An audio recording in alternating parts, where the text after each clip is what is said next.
Break के बाद आप सभी का एक बार फिर से स्वागत है। नमस्कार, मैं हूं रत्ना और आप देख रहे हैं केकेडी न्यूज। रुक करते खास खबरों की ओर। ये खबर फिरोजाबाद से है, जहां प्रमुख सचिव उत्तर प्रदेश के शासन देश के अनुपालन में 1827 परिषदीय विद्यालयों में विद्यालय के सभी टीचर्स अनुदेशकों द्वारा एक उत्सव का रूप देते हुए विद्यालयों को सजाया और विद्यालय आने वाले सारे बच्चों का स्वागत किया।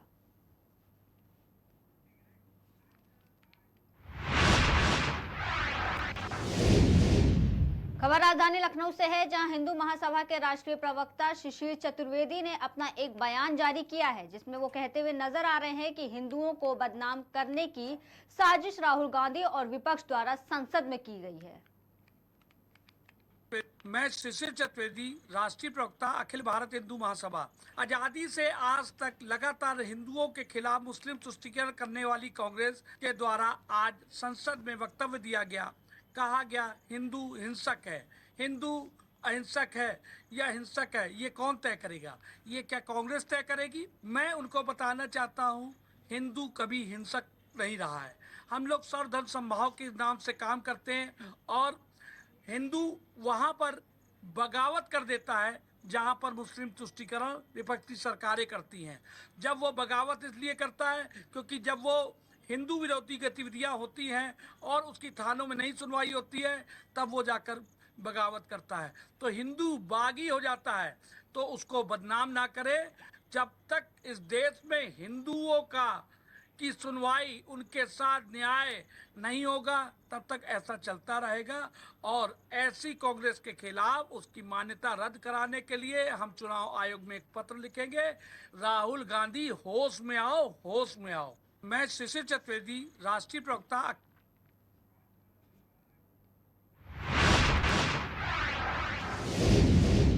रुकते अगली खबर की ओर। यह खबर चित्रकूट से है, जहां समाजवादी पार्टी कार्यालय पर अखिलेश यादव का धूमधाम से जन्मदिन मनाया गया। 51 साल पूरे होने पर सपा कार्यकर्ताओं ने अखिलेश यादव को बधाई दी। जिला अस्पताल में तीमारदारों को फल वितरण कर उनकी लंबी उम्र की कामना भी की गई। कार्यकर्ताओं ने हर्षोल्लास के साथ अपने नेता अखिलेश यादव का जन्मदिन मनाया। पार्टी कार्यालय में जश्न का माहौल दिखा।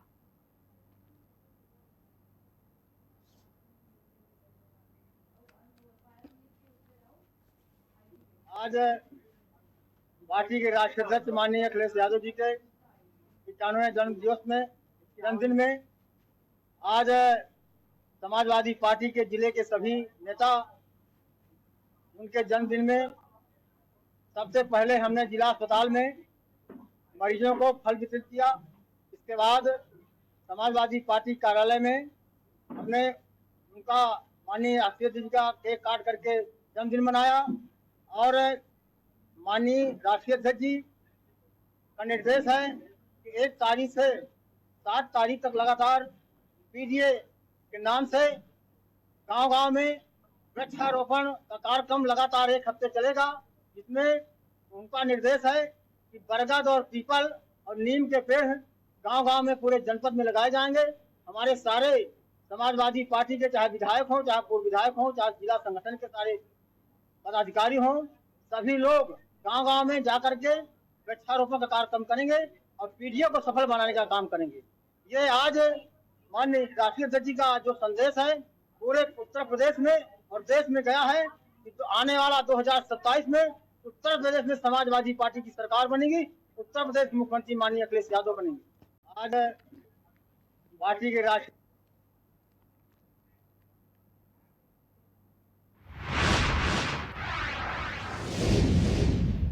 रुकते अगली खबर की ओर। बता दें कि भारत सरकार द्वारा लागू किए गए नए कानून को लेकर जिले के सभी पुलिस कर्मियों ने गोष्ठी कर लोगों को जागरूक किया है। लागू हुए 3 नए कानून भारतीय न्याय संहिता 2023, भारतीय नागरिक सुरक्षा संहिता, भारतीय साक्ष्य अधिनियम के संबंध में लोगों को जागरूक किया गया। करवी कोतवाली परिसर में एसपी समेत सभी थानाध्यक्ष ने थानों पर संभ्रांत लोगों के नए कानून को लेकर जागरूक किया है। 1 जुलाई 2024 से यानी आज से देश में 3 नए कानून, भारतीय न्याय संहिता, भारतीय नागरिक सुरक्षा संहिता और भारतीय साक्ष्य अधिनियम, ये लागू किए गए हैं। आम जनता को सभी थानों में आमंत्रित किया गया था। अधिवक्तागण जो विधि व्यवसायी हैं उन्हें भी आमंत्रित किया गया था और सरकारी अधिवक्ताओं के साथ साथ पुलिस के लोग थे। इन तीनों कानूनों के बारे में सबको जानकारी दी गई और ये बताया गया कि किस तरह से कुछ परिवर्तन हुए हैं, किन नई चीज़ों को शामिल किया गया है, किन पुरानी चीज़ों को जो अप्रासंगिक थी उन्हें हटा दिया गया है, और न्यायालय के जो प्रोसेस हैं उनको तामील करने के तरीके कौन कौन हैं वो इलेक्ट्रॉनिक माध्यम से भी तामील होंगे। वैज्ञानिक और तकनीकी साक्ष्यों को महत्व मिलेगा।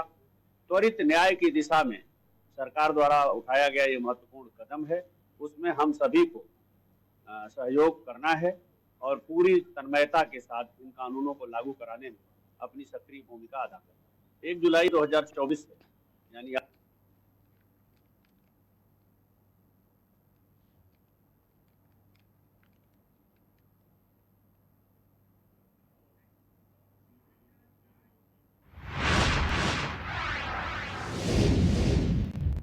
रुकते अगली खबर की ओर बता दें कि पुलिस क्षेत्र अधिकारी, ये खबर सहसवान से है, जहां पर आगामी त्योहार मुहर्रम को लेकर सहसवान कोतवाली में एसडीएम प्रेमपाल सिंह की अध्यक्षता में पीस कमेटी की बैठक आयोजित की गई है, जिसमें नगर और ग्रामीण क्षेत्र के लोग मौजूद रहे। एसडीएम प्रेमपाल सिंह और पुलिस क्षेत्र अधिकारी करमवीर सिंह ने कहा कि आगामी त्योहार मुहर्रम को अमन और शांति के साथ मनाया जाए।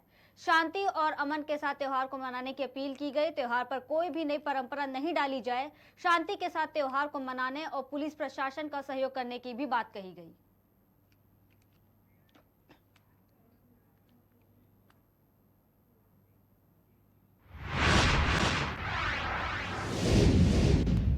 रुकते अगली खबर की ओर, खबर सिद्धार्थनगर से है, जहां अपर पुलिस अधीक्षक सिद्धार्थनगर द्वारा पुलिस लाइन में साप्ताहिक मंगलवार परेड की सलामी ली गई और परेड का निरीक्षण भी किया गया। निरीक्षण के बाद पुलिस कर्मियों को शारीरिक रूप से फिट रहने के लिए दौड़ लगवाई गई और परेड के दौरान अनुशासन और एकरूपता बनाए रखने के लिए टोली और ड्रिल भी कराई गई।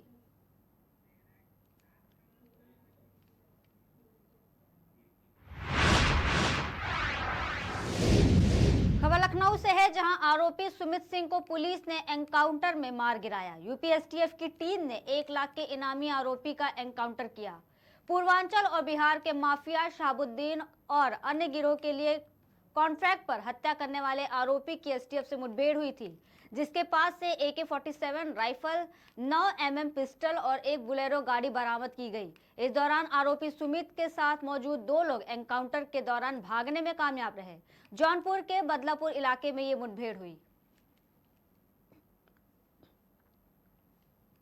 जनपद जौनपुर के थाना क्षेत्र सिगरा मऊ में 5 मार्च को एक अपराधी सुमित कुमार उर्फ मोनू चवन्नी के द्वारा अपने साथी के साथ मिलकर फायरिंग कर रंगदारी मांगने की घटना कारित की गई थी, जिसके बाद लगातार पुलिस के द्वारा इन अपराधियों के लिए दबिश दी जा रही थी और फिलहाल जो सुमित कुमार पे 1 लाख रुपये का इनाम घोषित था और इस पर करीबन 24 के करीब मुकदमे दर्ज हैं, जिसमें कई मुकदमे हत्याओं के और इसके द्वारा जो घटनाएं कारित की गई हैं, जिस पर मुकदमे पंजीकृत हैं, वो उत्तर प्रदेश के गाज़ीपुर, बलिया, जौनपुर, इसी तरह से बिहार में कई मुकदमे इस पर पंजीकृत थे।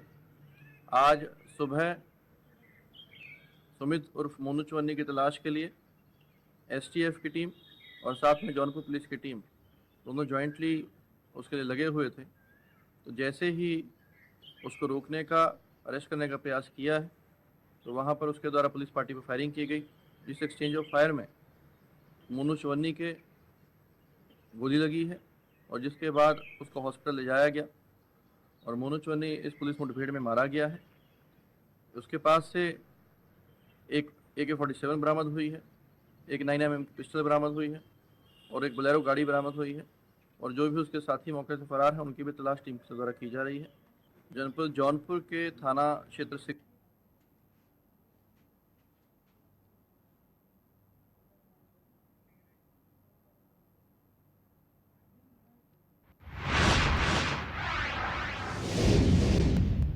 रुकते अगली खबर की ओर, खबर बुलंदशहर से है, जहां वरिष्ठ पुलिस अधीक्षक श्लोक कुमार द्वारा 1 जुलाई से संपूर्ण भारत में लागू हो रहे नए आपराधिक कानून के संबंध में अधिवक्ताओं, व्यापारियों और आम जनता के साथ मीटिंग की गई।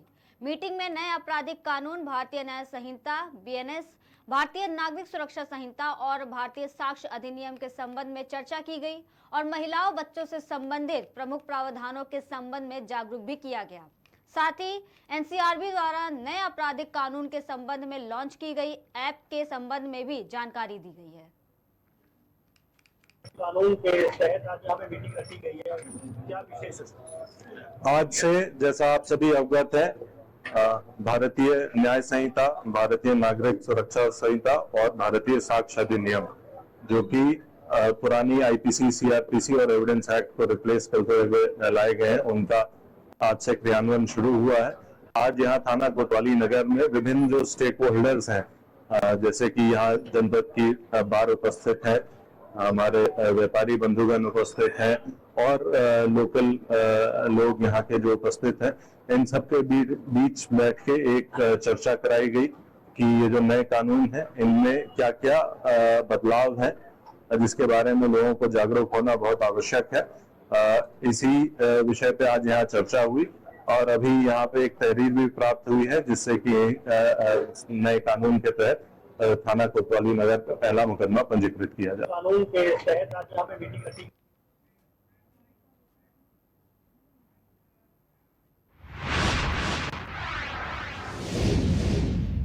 रुकते अगली खबर की ओर। ये खबर जनपद कन्नौज से है, जहां आरटीओ की लापरवाही से बड़ा हादसा होने से बच गया। जहां चलती हुई स्कूली वैन में आग लगने से हड़कंप मच गया। वैन में सीएनजी किट लीक होने से यह हादसा हुआ। वहीं ग्रामीणों ने शीशा तोड़कर बच्चों को बाहर निकाला है। वैन में 1 दर्जन बच्चे सवार बताए जा रहे हैं। वैन में सवार बच्चे कन्नौज छिबरामऊ के Tajpur road CPR public school के बताए जा रहे हैं।